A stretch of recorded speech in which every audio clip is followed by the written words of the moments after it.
Sana natin yung tinutukoy kong halaman kasi nandito yun ha. Ayan o.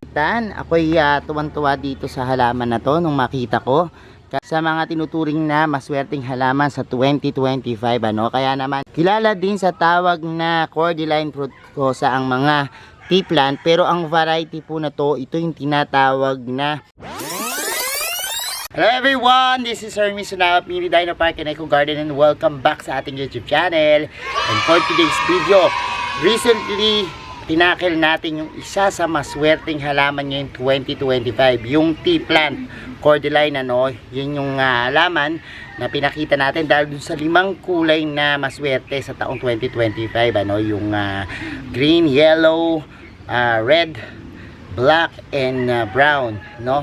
At meron akong natagpuan na variety dito sa aking garden na nandyan lahat yung kulay ano, at napakaganda. Marahil yung iba sa inyo meron nito no, dahil kalahi siya nung tea plant cordyline, madali rin siyang alagaan. At baka naghahanap kayo ng halaman na sa tingin ko yung magbibigay ng bright moment sa inyo every time na makikita nyo. At kakaibang feelings ano, kasi maganda yung aura ng halamang ito no, makulay at the same time nagdadagdag ng attraction. Ano ba itong tinutukoy kong halaman? Malalaman nyo sa ating pagbalik. Kaya ako ready na kayo mga ka-MDP, tutok lang po.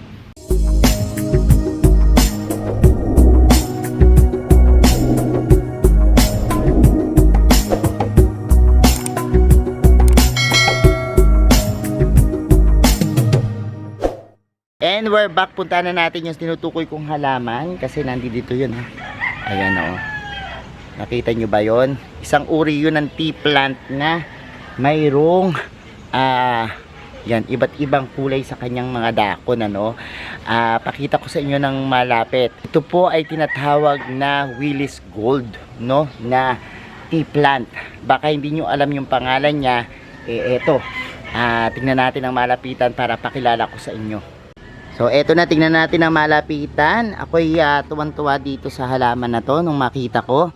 Kasi naging fan na rin ako ng mga tea plants ano, dahil sa kanilang mga magagandang kulay, lalo na kapag naaarawan ano. Nagiging napaka-striking ng colors niya. And last time tinakil natin yung mga tea plant na isa sa mga tinuturing na maswerteng halaman sa 2025 ano. Kaya naman aking chinik yung mga garden ko, tinignan ko pa yung ibang variety ko ng tea plant ano. At ito yung nabili natin na tea plant na ito, bala kong idiretso sa lupa, pero eto nga medyo malilim dito sa lugar na to, kaya ganito yung kulay niya. Pero ito kapag naarawan pa to, mas gaganda yung kulay ano. Ito po yung tea plant, kilala din sa tawag na cordyline fructuosa ang mga tea plant, pero ang variety po na to, ito yung tinatawag na Willis Gold. And yan yung kanyang variety no. Kapag yung iba kasi titingnan tong mga tea plant na ganito, hindi na ID no. Pero ngayon, para kung halimbawang meron kayo nito, alam nyo na po yung pangalan niya no, Willis Gold ano. Parang sa pangalan pa lang talagang swerteng-swerte na may gold ano. Tapos parang I don't know kung ang nakadiscover nito ay Willie pangalan ano. Pero parang will talaga na yumaman ka no, dun sa pangalan pa lang yan.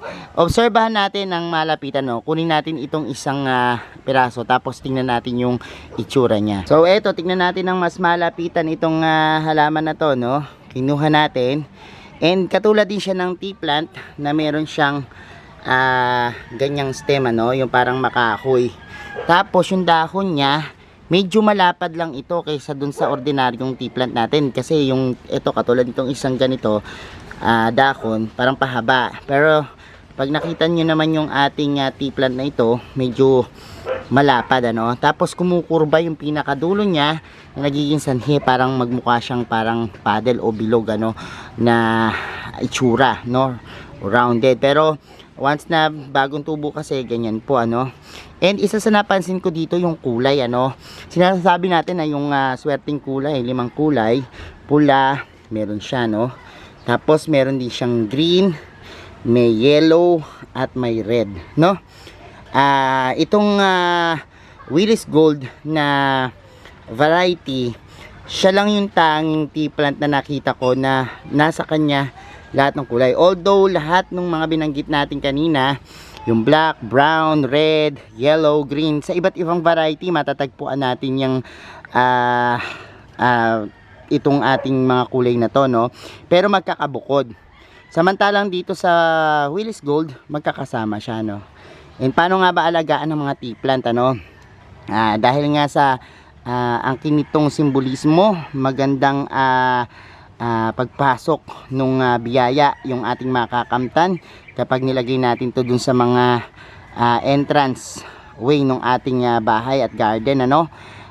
Bukod dyan, nag-a-attract ng positivity and wealth na rin, ano? Dahil ito nga, tinuturing na protection nung una pa lang dahil dun sa kanyang angking ganda, talaga namang ma-attract, no? Pero kaakibat niyan po ay yung pagtataboy niya sa mga negative vibes, ano?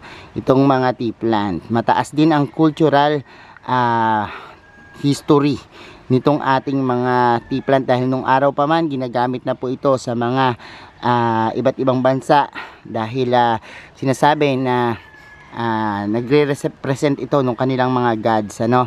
Sa Hawaii po ginagamit din ito na pangdekorasyon sa mga damit nila tuwing may okasyon, ano? At sa mga ibang lugar naman po ginagamit din po ito as another decorations para naman po dun sa kanilang flower arrangement, ano?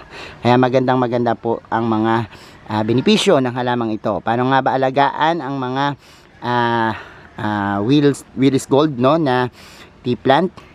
Unang-una po sa lupa, pwede kayong gumamit dyan ng rice hull lang, ano? Any of soil pwede po sa kanya, hindi siya masyadong maarte at hindi rin to masyadong alagain. Bihira din makakumit ng root rot, no? Ibaon lang po siya sa isang lugar, tutubo na siya, no? At the same time, sa pagtutubig po, hindi rin maselan, no? Hindi maarte itong ating tea plant, halamang tea plant, ano? Kailangan lang po dito i-moist, no, para hindi makakuha ng mga sunog sa dulo. Yan po, no, kasi pag ito nakaligtaan yung diligan, yan po, at mababa yung ating humidity, yan po, mayroon nagkakasunog-sunog sa mga tips, ano? At minsan po kinakapitan din po yan ng mga insect, ano, yung pong scale, no? Paminsan yan po yung nakukuha ng mga tea plant kadalasan, ano? Pero sabi ko nga po, kung lagi po kayong nagdidilig at yan, nabibigyan nyo siya ng enough na sunlight, maiwasan po yung mga ganyang bagay, ano? Importante po na maalagaan yung mga dahon ng mga tea plant kasi yan po yung nagpapaganda sa kanila. Tapos yung enough na sunlight naman po, yan yung nagpapakulay, no? So itong ating isang nakita na rin yung mga kulay nila, pero ito magiging makulay pa siya kapag halimbawang nilagay natin, no, sa talagang direct sunlight. Kaya po nito yung direct sunlight. And sa tubig yan, kapag halimbawang nakapaso, hindi nakadepende dyan yung pagdidilig nyo. Kapag tuyo na yung lupa, tsaka kayo magdilig, ano? Pero kung nakadiretso sa lupa, marami naman pong tinatakbo yung kanyang pinaka water, pwedeng tumakbo kung saan hindi na po kailangan na mag-ingat sa pagdilig. Kapag lang po nakapaso at ipapasok sa bahay, yan po, magdilig lang kapag tuyo na yung lupa, gaya po nung ginagawa natin sa iba rin nating mga plants. And pansinin nyo po yung mga stem nya, kita nyo po yung pinaka stem nito, meron din pong variegations, ano? At magandang sinyalis yan, mas maganda yung variegations ng inyong mga stem, maganda yung napuproduce na dahon, no? So ito po yung Willis Gold, yan naman po yung pag-aalaga dyan. And ito, magandang i-display sa mga waiting area kasi tingnan niyo yung kulay niya, lalo na po pag magkakatabi yan, ang ganda talaga. Pero nga ba paramihin, no?